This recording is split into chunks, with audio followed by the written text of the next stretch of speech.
Okay. Good morning, good afternoon, where you're watching from. Welcome to our live. My name is Precious, and I'm a visa officer here at Nexi.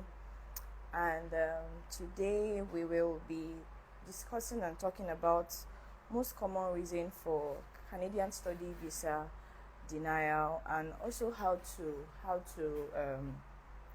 reduce the rejection rate, and also how to properly submit a properly placed application to get approvals. But just before I get into it, so I'll wait for more people to join so that we have a lot of people before we get into it. So welcome. Hi, hi. So fine. Hi. Okay, so keep joining. We're waiting, and let me introduce myself again. So my name is Precious.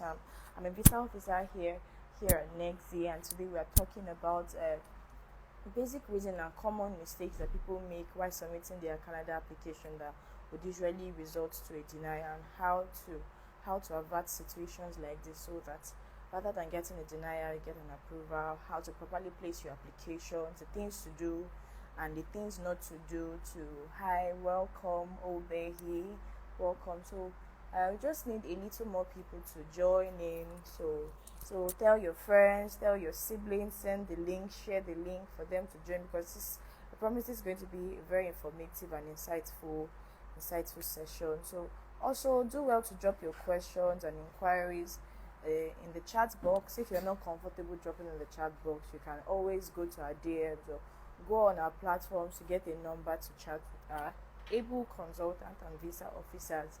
Will be very glad and available to to answer all of your questions. So just a little bit more people, then get into it.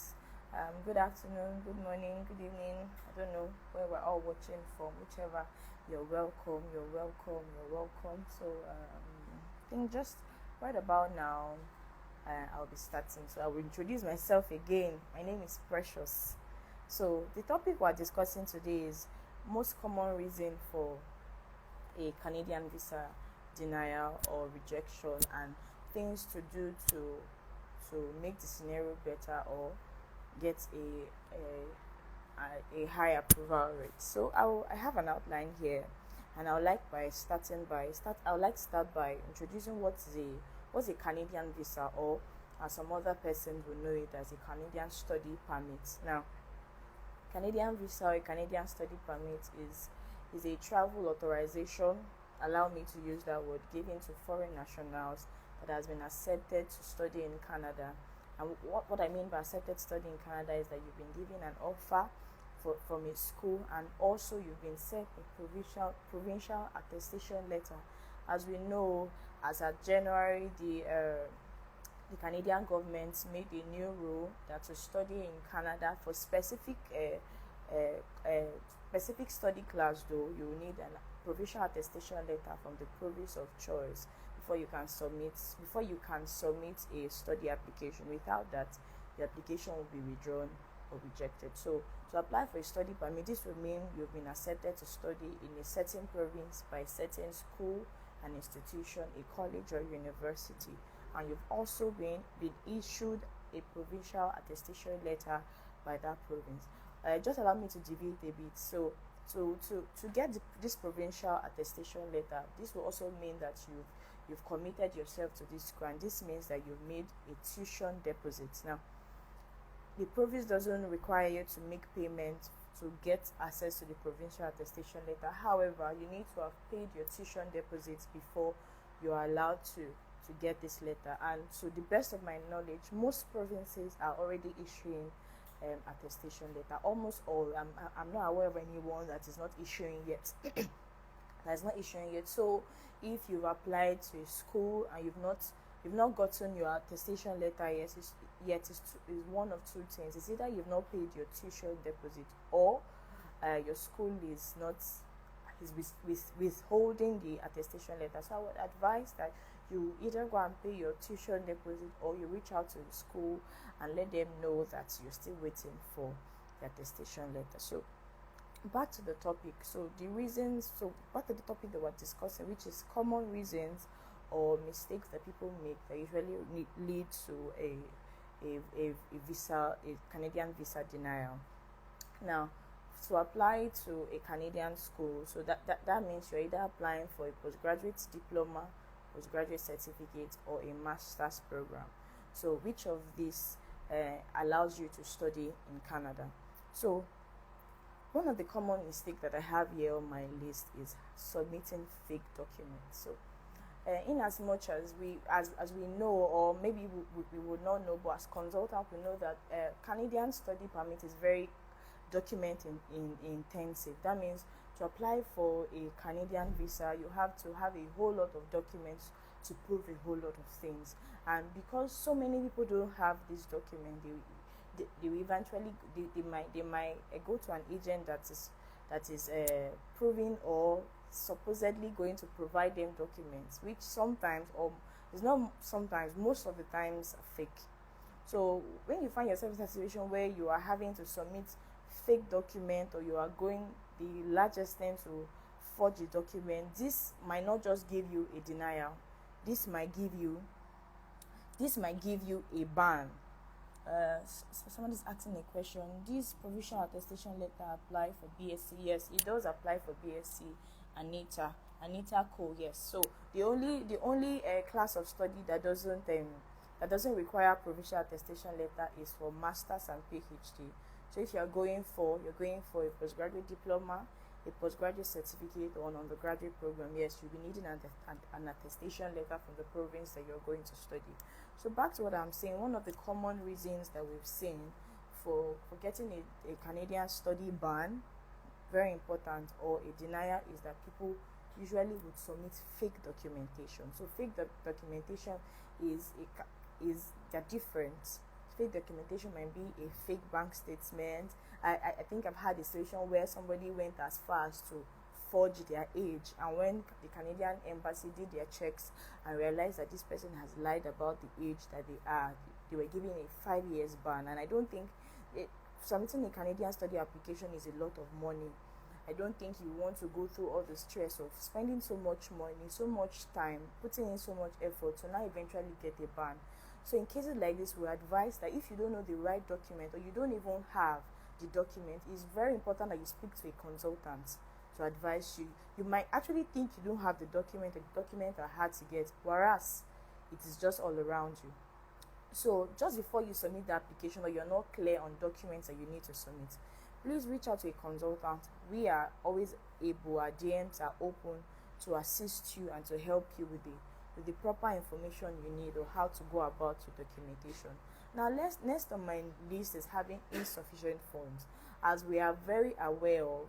I don't know if everybody is aware of it, but I think it's on the net everywhere now, that as of January this year, the news was made last year, the Canadian government increased the amount that is needed to study in Canada.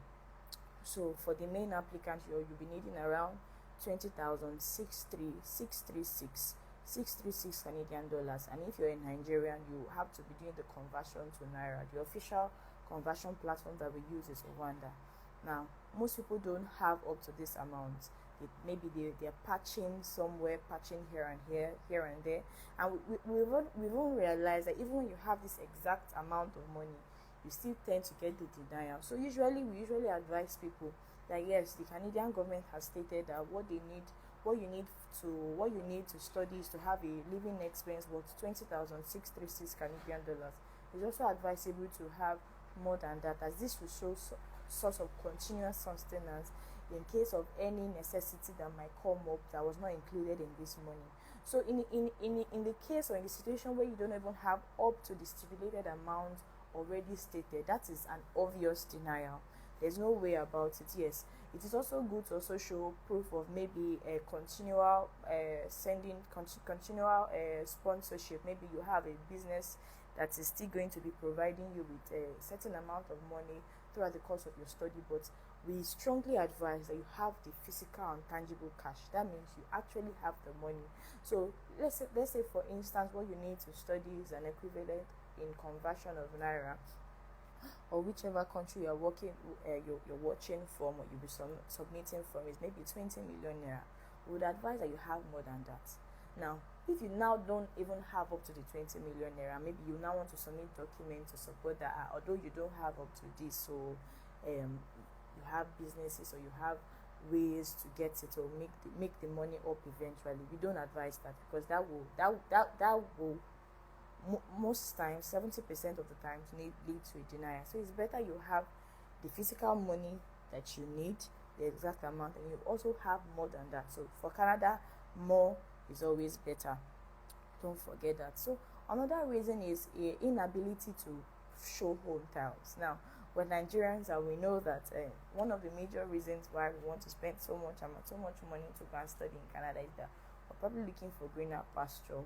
We're looking for somewhere to settle even after study, but we don't outrightly go out and tell the Canadian government this. So you want to prove to the Canadian government or the embassy beyond reasonable doubt that after your study you'll be coming back. And one of the ways you do this is either establishing home ties or family ties.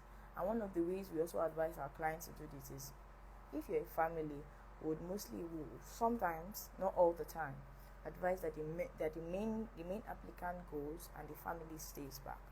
Another way that you can establish home ties is that you have a good, well-paying job, and aside from the fact that you're going to study, that you'll still be working with them while you are studying, and after your study, you'll be coming back. Another way that you can establish home ties and family ties is that you have landed property, you have assets, you have businesses that are functioning and running. You have document also to back this up. Saying it is not just enough. Having documents, so you have a landed property, you want to submit a property deeds or power of attorney that was granted to you when you bought the property. You want to submit receipts, or some people will go as far as to submit their receipts for rental payments from their tenants or from their clients. You also have a well-paying job.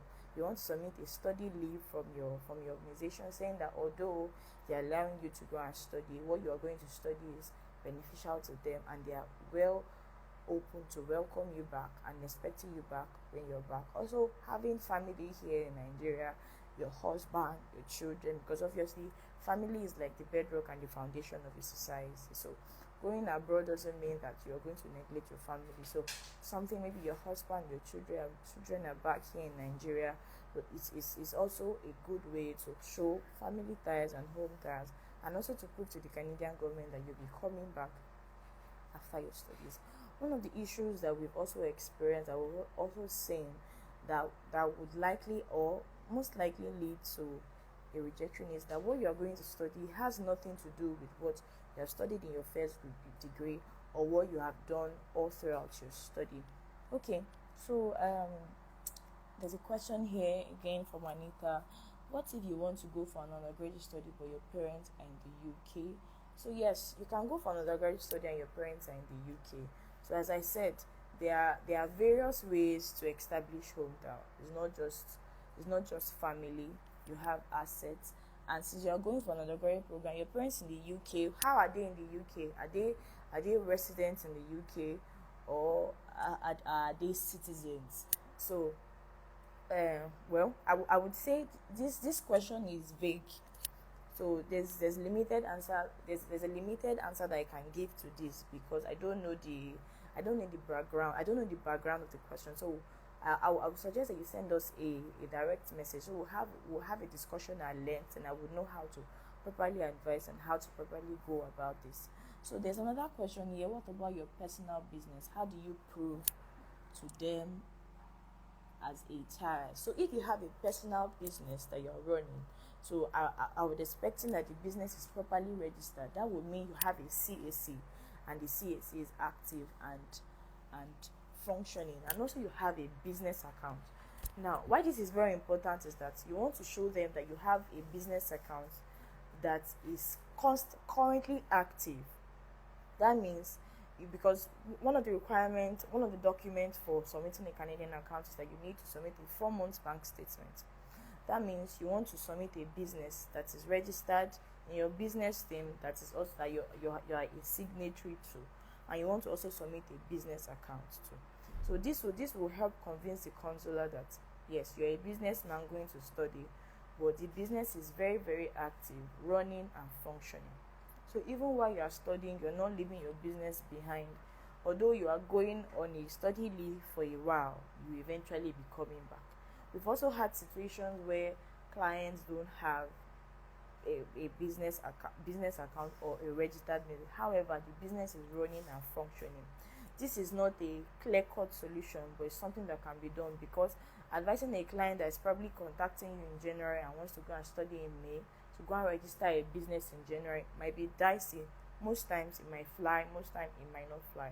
What we now advise the client to do is that, okay, while we can also still advise you to go and register a business now, can you submit proof that this business has been running? So allow me to give a typical example. We had a client that wanted to sponsor his wife to go and study in Canada, but the business had not been registered. However, he's a dealer of cars. Dealer of cars in the sense that he imports cars from Canada, from China, and various countries.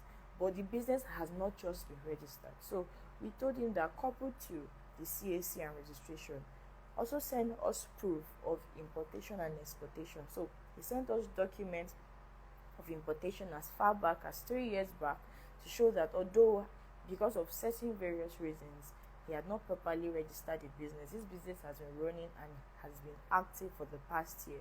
So we uploaded documents, we uploaded shipping documents, we uploaded clearing documents, we uploaded pictures of the showroom and the likes. So this is his personal business. So that will serve as home tells for him and his wife that though they are going, this is a full-blown business that has been running for a long time. I'm not going to close up my business just because I'm going to study. I'm going to come back and meet it. So that is another way that you can establish if this is your personal business. Okay. Okay, please, so that we don't use all the time to answer questions without actually addressing the main issue. So keep your questions coming. I promise to answer each and every one of them just before the live ends. And if I don't properly do justice, or you have further questions based on what I've said, please, you don't hesitate to go to our Instagram page at Nexi Limited, or look for our numbers. We have our numbers on there also, and chat us up directly. So as I was saying, is establishing family ties and home ties. So with all the documents I've mentioned, once you're able to prove that, I think you are on the clear. And I also said something about, we've seen situations where clients are going to study something that they did not do in their undergraduate year, or they've not worked in. For instance, somebody that studied human resources and has only worked as a human resource manager all through their life, all of a sudden wants to go and do maybe cybersecurity. Yes, the school might give you an admission, which is not might. You probably get an admission from the school, but the problem is now explaining, because one of the compulsory documents you are supposed to submit with your Canadian application is statement of purpose, or statement of intent, as some will call it. So the problem will now come having to properly explain or build a story that fits into the life that you've lived and the one you're about to live. Now, somebody that studied human resource and has only worked as a human resource manager all through their life, and all of a sudden is going to study cybersecurity, how do you properly explain, or how do you properly build a story? So we've had situations where we meet people that yes, they have strong desire because the world is slowly going tech and the likes, but you've never been in this field, and all of a sudden you're going to building a story that is very compelling and convincing to the consular or the Canadian government can be sort of a hustle, trying to find a story, trying to do here and there. So we would advise, just go for something that is closely related to what you studied, or the years of experience you already have. It makes it easy for you, it makes it easy for the person that is also working on your application, and it also makes it easy for the consular to properly review, look at your history, and see that this is a proper progression of career. Another reason that might also lead to a Canadian ban or Canadian rejection is lack of career progression. So what do I mean is that, number one, you are studying an undergraduate program, you have also studied a master's program. Now you are going for another master's, and you have to give the consular a compelling reason why at this stage in your life, having studied a master's program, you want to go and study another master's program. And this will also mean that going to study on that master's program, that you are going to study something that is closely related to what you have studied, but in another field. For instance, as I think I'm not a lawyer, but allow me to, as in law, there are different fields in law. Maybe you studied lands and property in your first master's program, and maybe during the course of your practice, you've had the reason to maybe encounter criminals, and you have affinity to now take on criminal cases. You can now say, okay, I want to go for another master so I can properly educate myself on how to properly defend. So this is an example in a whole lot. But we've seen people that are going for another masters because the masters that they did before, they didn't like it, so they now want to go for another master. That doesn't work.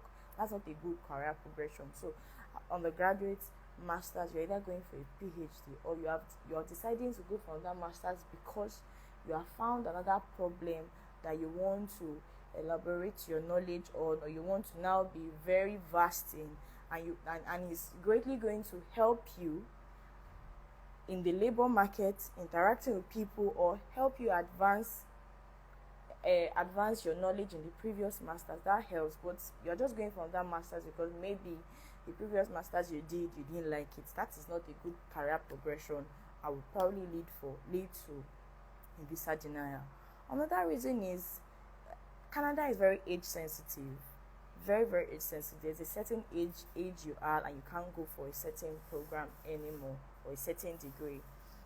Very, very age sensitive. For example, for an undergraduate program, you're below 20, you're above 21, and you're going for an undergraduate program is not very advisable. You get the admission, but you probably get denied the visa. Why? They want to know why. Most people going for an undergraduate program after 21 has probably maybe graduated since 17. So what were you doing? You have to now properly explain to them what were you doing from the time that you left school until now. Why are you going for an undergraduate program now, and why didn't you go since, or maybe when you left? So we don't advise our clients to, or people that call us for advice, to go for an undergraduate program if they are way beyond the threshold, because Canada is very, very age sensitive. Very, very age sensitive. I must say that. So also, we also have what I titled disjunct in your storyline. Now, for us, storyline is what you find in your statement of purpose, all of the explanation letters that you are required to add.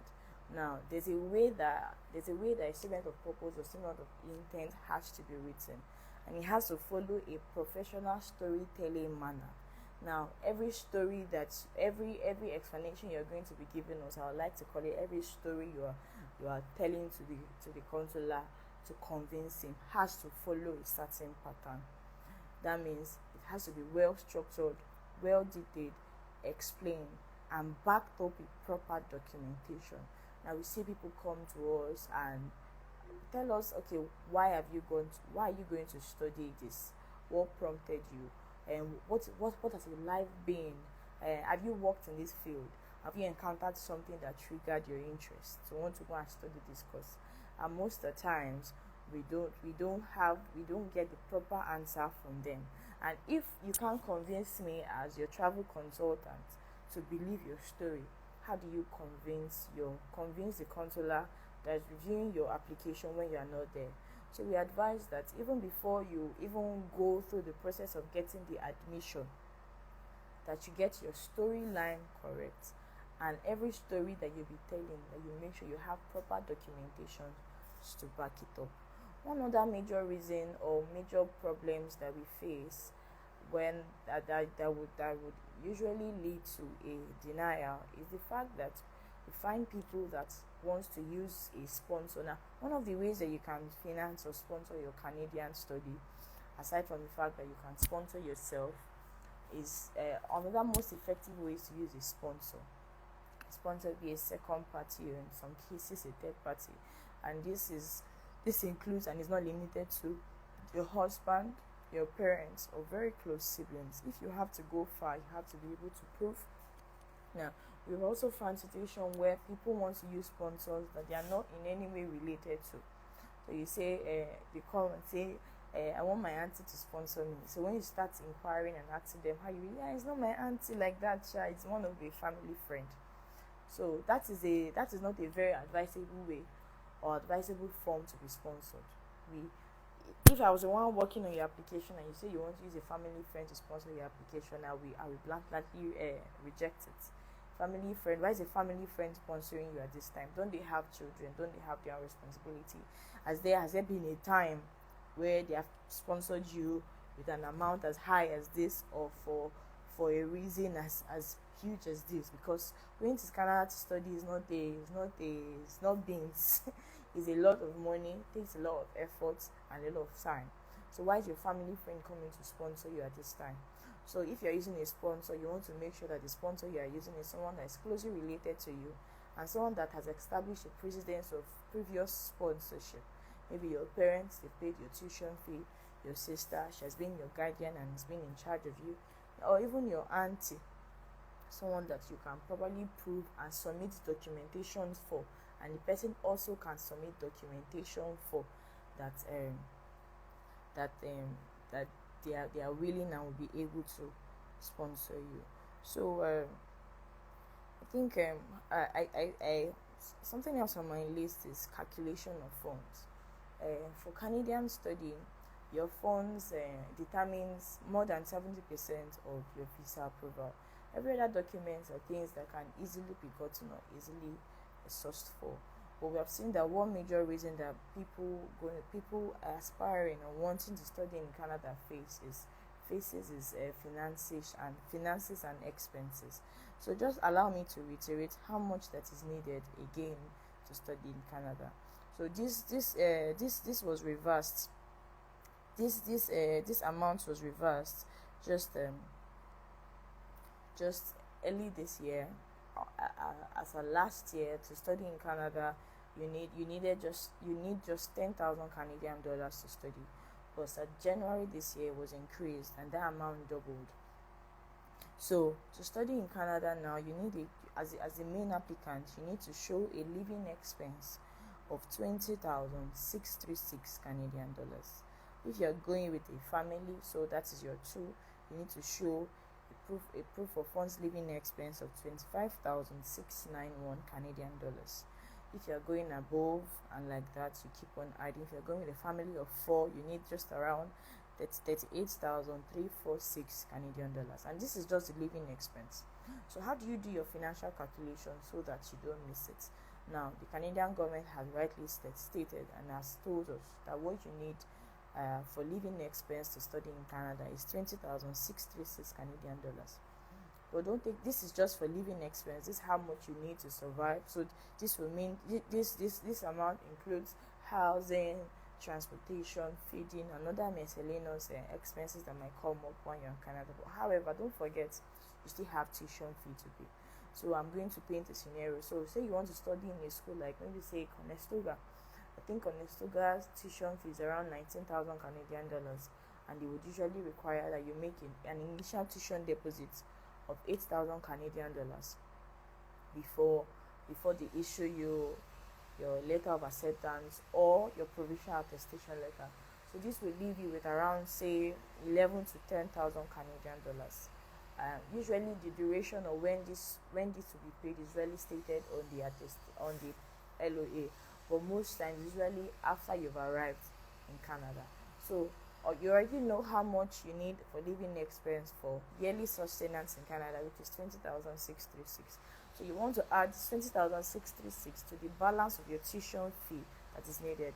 So if you add 11,000 card to 20,636, that means you need to present a proof of funds of around 31,000 card or thereabouts. Now, as consultant and based on the experience that we've had, in as much as they've outrightly stated that is the amount you need, we also don't advise that you have just exactly this amount. We advise that you have as much as you can get, maybe times 2 or even times 3 this amount. This will mean if you need 31,000 Canadian dollars to study in Canada, we advise that you have just around maybe 50 or a little bit more. For Canada, the more the better. So that this also will help you cater for unforeseen circumstances, because you're going to a land that you've never been before. You're going to be settling down and experiencing things that you probably have not experienced before. Although they've stated this, but we know how situation and things might change. So you want to also make provision for rainy days or for unforeseen circumstance, and it also helps your application too. So you want to submit a proof of fund that has just just more than enough of what you actually need. So let me say, for instance, I'm not checking the actual rate now. For instance, the conversion that you need for people in Nigeria, maybe you need just around 30 million to study. We advise that you have maybe 50 or more. The more the better. Another reason that I think I skipped it is that you have money in your account and you don't have proper explanation for how the money came about. Now there are people that have money, they have like a lot of money, a lot, but they don't have explanation for how the money came about or how the money arrived. Or we have seen people that they want to sponsor themselves, which we don't strongly advise. For Canada, we will mostly advise that you use a sponsor.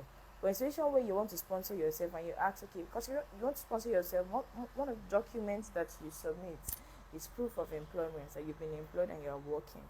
So, and if you're submitting proof of employment, you need to also show you need to show proof of maybe earnings, which is your salary, which will either be a salary bank statement or a pay slip.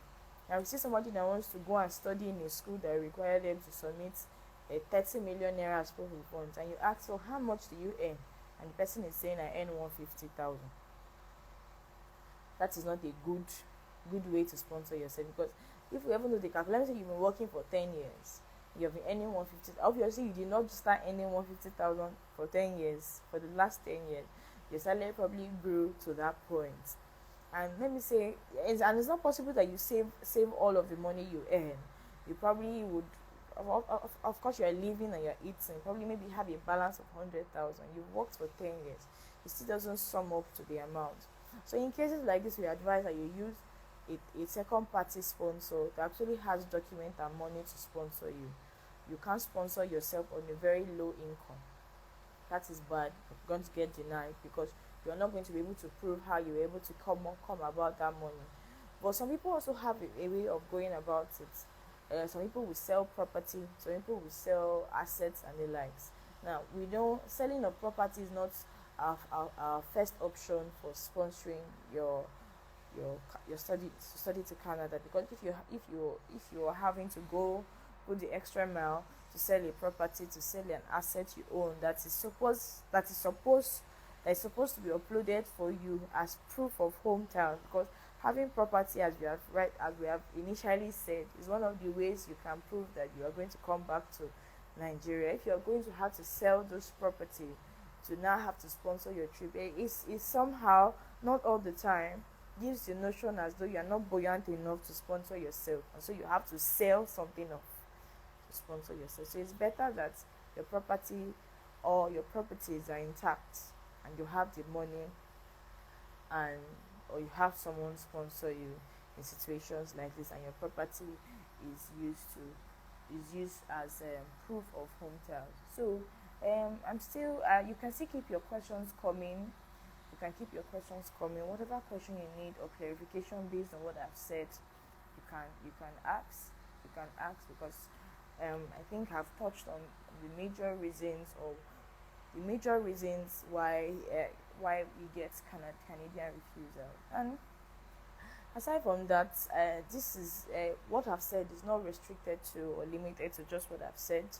And there's no for visas, as we know, there's no one size fits all. There's no this is the way you must go. Every application is based on an individual assessment. So we speak to our clients before anything is done, and we assess you based on the information you've given us and the documentations you've submitted. And as we also know, regardless of all the advices that we would give and how optimistic we are that once we do the right things, your visa will be approved. We also know that the final decision for a visa approval is at the discretion of the consular. This will mean that regardless of what you do, as some people will say,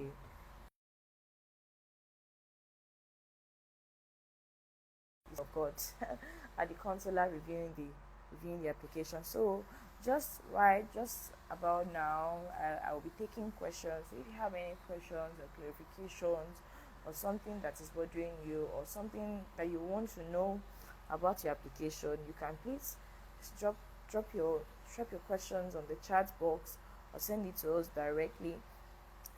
Let me just touch on some other few things uh, you might also need, just a little deviation from the actual topic. So documentation, as I said,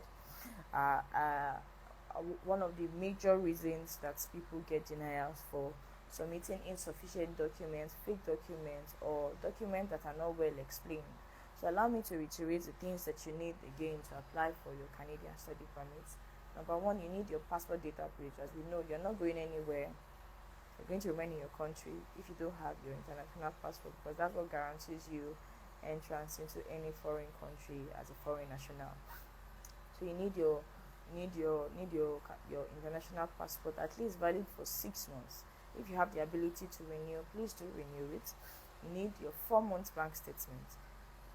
Officially, you need a 4 months bank statement, but most times in certain cases, exceptional cases, usually advise that you submit a 6 months bank statement. As a student going to study, you need to have done your medicals. This is medicals, and they are certified primary health centers, healthcare, that are approved to to take these medicals or have your medicals taken. So we have, I think, just a few. We have just two locations that these healthcares are located in Abuja and in Lagos. So if you're anywhere outside this region, you have to make plans to fly into maybe Abuja or Lagos, whichever is convenient for you, to have your medicals taken. And also bear in mind that you have to first of all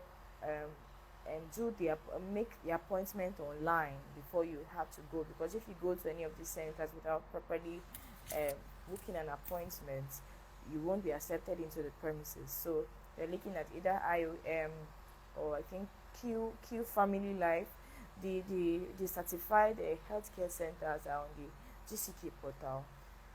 So if you're not certain of which one to use, you can go there, put in your location. Even if you're not in Nigeria, maybe you're in Ghana or maybe any country you're watching us from, you can always go on the GCK website and type in your location, and they would bring out the approved IOM or approved healthcare centers to have your biometrics taken.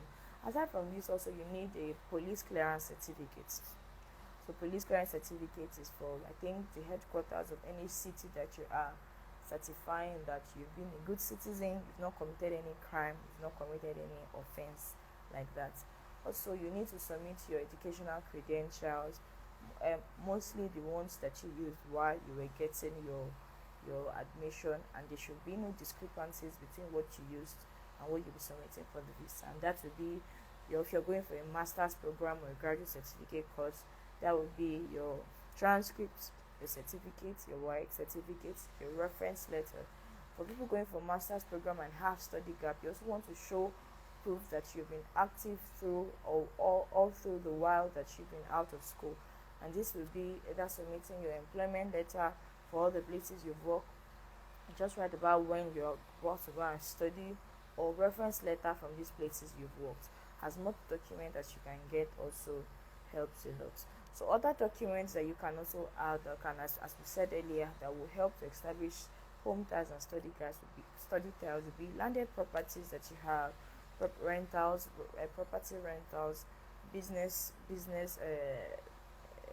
registered businesses in Nigeria here, your family, which would mean your marriage certificate if you're married, your birth certificate if or birth certificates if you have children. For undergraduate students, you can submit details of your parents, because I'm sure in most undergraduate cases will be your parents sponsoring you. So In this case, for the graduate student, your parents will be the one to stand in for you as home and family ties, because they'll be sponsoring you. That will mean they'll be submitting their documents, employment details, and the likes. So all these are basic documents that is required, but most times it is not restricted. So once you have a conversation with your counselor or review your case or assess your case, you might find or see a need to add other documents to this list that will properly elevate your chances of getting a visa approved. And just in case you've gotten a visa denial, that doesn't mean you cannot reapply. The beautiful thing about visas is that once you've been denied, accompanied with your denial letter is a reason for the denial. And for Canada, although their denial or their correspondence letter stating the reason for your denial is most times not very vivid, no, does not carry a lot of explanation, you can also request for your, I think, GCMS notes that has a detailed reason why the application or the visa has been denied. That would also help, and you can always put in a new application. Just because you've gotten one denial doesn't mean that you won't get an approval. And most times we've often realized that sometimes once you reapply after a denial, your chances for getting it approved is very high. The reason is that you now know in particular what they want from you and how they want you to properly place the application. It also to helps you to now submit a tight end application, which increases the chances of you getting your visa approved. Now, just in addition to what I have to say today, is the fact that although the Canadian government has put a cap on postgraduate diploma student and postgraduate certificate student, and how that if you're going for a postgraduate course, a postgraduate diploma course, or an undergraduate program, your spouse can no longer apply for an open work permit. However, this doesn't affect your children in any way. This means that you're still allowed to carry your children on a study permit. So that means although your spouse cannot go with you immediately with an open work permit, you can still apply for your children and apply for them not just as visitors but as students also, as this will allow them to study in Canada while you are also studying, and also allows them an opportunity to benefit from everything available to you too as a student in Canada. So I think this is like the major thing I have for us. So we also advise, if you are not very very familiar with the Canadian process, not to do the process yourself, because as I said earlier, Canadian application is a lot of, it takes a lot of time, a lot of concentration. You have to meticulously prepare the application, and it's a lot of money also. And as we know, FX is not smiling on our faces. Every breaking of the day is increasing, so I don't think you want to use your money to just do try and error and dash the Canadian government and just for you to get a denial.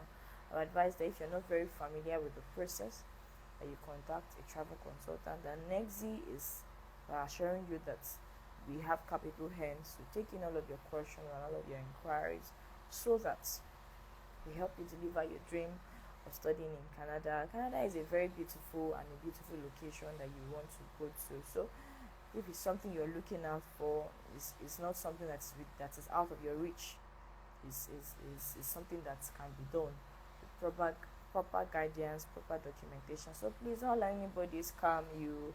Don't allow anybody convince you into submitting fake documentation or just submitting a shabby application, or like what people would want to believe or do. Canadian government actually takes, Canadian embassy, or rather, sorry, I've been saying government, Canadian consulars actually taking the effort to actually do their due diligence and due checks on every application, and you won't want to spend so much money in this time just to get a ban or just to get a denial. So, and just here, so let me check. I think I have a couple of questions here. Okay, please, if you have any question, please. Okay, it's for my daughter and I'm currently working in the UK. Okay, if you want to apply for a Canadian visa for your daughter, I'm guessing that your daughter is in Nigeria and you are in the UK. Now, the beauty about being a foreign national and applying is that, well, not just to speak negative and just to not to, we know that every country's decision is every country visa decision is determined on different basis. If you're a Nigerian, the way they will attend to your application will be different from someone applying from the UK. The truth is bitter, but it doesn't take out the obvious fact. So if you're in the UK and your daughter is in Nigeria applying, and there's no problem, she's going for an undergraduate, please, I would advise that you give us a call or drop a message for us. Then we'll have a discussion. Then we'll advise you on the documents to submit that is suitable to you and your daughter's situation. It's not something that cannot be done. It's something that is beyond our reach. Something that we can do. So while I'm waiting on your question, I really appreciate everybody that has joined or has taken out the time to listen to our live and has been following us, and everybody patronizing us. We see you and we don't take all the love, all the likes, all the comments, all the reviews. We don't take it for granted. We are really happy to have you, and we are hoping that we'll be seeing more of you in our DMs. So as I said again, you want to get proper advice, you want to assess your case, even before you go ahead to get admission, because we have seen that schools in Canada, the truth is that they are trying to gather as much students as they can, most especially because now there's a cap. So that means they won't be able to admit as much as they would usually. So whoever comes, every Tom, Dick and Harry that comes, probably get admission. But the issue now will be after you've gotten the admission, with a little document or without getting proper information, and you get to the visa stage, and most times you'll be required to even pay tuition fee, and get to there and you're realizing that you have gone through this stress, so you've gone helter skelter to look for money to pay the tuition fee, and your agent or you're going on the site and you're saying that you cannot apply for the visa because you don't qualify. I think that is a lot. So I would advise that even before you go ahead to get the admission, contact the school or the site that you get to know about the visa process, because that is what determines if you'll be traveling to Canada or not. And a strong desire for you, we wish above all things that you go to Canada and you attain your dream. So I'm still waiting for questions because I'm actually done. Please, and this is just a little disclaimer. All of these I've said are the basic reasons, but this is not restricted. And I've also said also that sometimes these cases are rare. Sometimes you might go the far length of doing everything, and the consular reviewing your application might still not be convinced. I am telling you now not to feel down, not to feel bad. You can always reapply. A denial is not the end of anything. A denial is just another opportunity to try again. And in as much as I understand that this may involve a lot of money, well, you want to look at your future goals, future prospect, and what you eventually are looking at or dreaming to attain after the completion of your study. So this is something that should gear you or spur you to want to try again. So I'm still waiting on your question. Thank you for joining. I really appreciate for taking out your time. I'm very sure we are all very busy people doing very important things. Taking out your time out of your busy schedule to join us on our live. So thank you very much. Thank you, Ebon. Thank you so much for thanking me. Thank you so much for listening to me. And so I think I'll be ending the live just right about now, if there's no question coming in, and I'll be hoping that we will be seeing a lot of you in our DMs, calling our counselors, calling our visa officers to help you handle your visa question, because really we don't want you to get a ban. No, it's not a good thing. Or when you get denied, is really disheartening.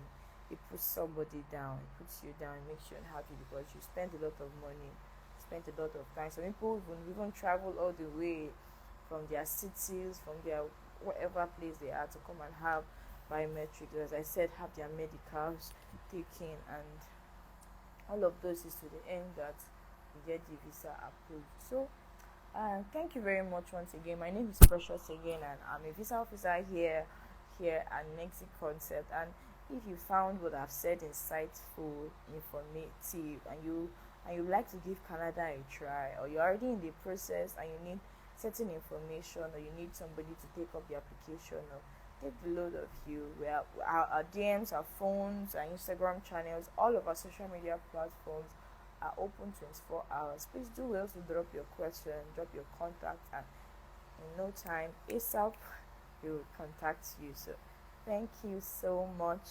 Thank you so much. Thank you so much. So it's a bye from me till next time on the live. So thank you so much.